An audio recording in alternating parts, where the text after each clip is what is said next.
अगे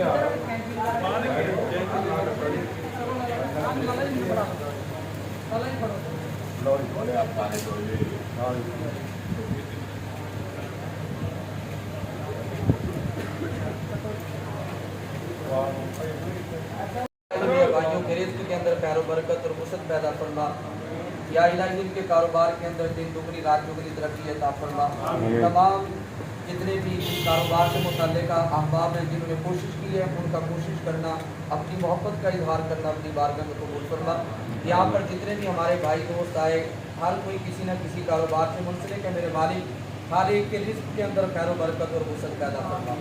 सल्लल्लाहु तआला अला खैरि खल्क़िही मुहम्मदिन व आलिही व अस्हाबिही अजमाइन।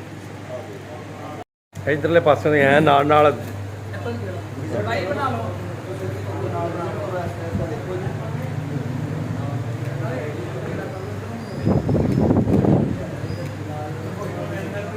ठीक हो गए।